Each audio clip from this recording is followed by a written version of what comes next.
Jesus claimed to be God. Many agree that Jesus was a good man. Some say that he was a great man. Some believe that he was a prophet. But actually, Jesus claimed to be God. Unfortunately, today even many so-called Christians give him only the status of a prophet or a good man. Let us check the scriptures. Jesus said, "I and the Father are one." Again, his Jewish opponents picked up stones to stone him. But Jesus said to them, "I have shown you many good works from the Father. For which of these do you stone me?" "We are not stoning you for any good work," they replied, "but for blasphemy, because you, a mere man, claim to be God." And that's why they crucified him, because he claimed to be God. Yes, Jesus claimed to be God. Again in John 8:58, Jesus claims to be God. "Very truly I tell you," Jesus answered, "before Abraham was born, I am. I am is the name of God. It speaks of his self-existence. He is the first and he is the last." The Jews clearly understood Jesus' claim to be God, and that is why they wanted to kill him, and they ultimately succeeded. Jesus claimed to be God. Now there are two and only two possibilities. Either this claim was true or it was false. Let us assume for a moment that his claim was actually false. That his claim was false has two further possibilities.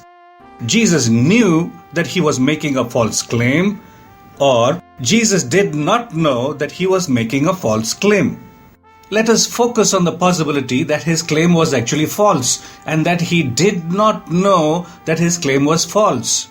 Jesus claimed to be God. We are assuming for the moment that his claim was false. We are also focusing on the possibility that he did not know that his claim was false. This could mean only one thing, that he was a sincerely deluded person. In simple terms, he was either a madman or a lunatic. Let us go back a couple of slides. Jesus claimed to be God. We are assuming for the moment that his claim was false. Two possibilities. He knew that his claim was false, or he did not know that his claim was false. Now let us focus on the possibility that he knew his claim was false. If he knew that his claim was false, but he still went ahead and made the claim that he was God, he could only be a liar or a fraud. Now let us recap. Jesus claimed he was God, and we are assuming for the moment that this was a false claim. If he did not know that his claim was false, he could only be a lunatic. If he knew that his claim was false and still claimed to be God, he could only be a liar or a fraud.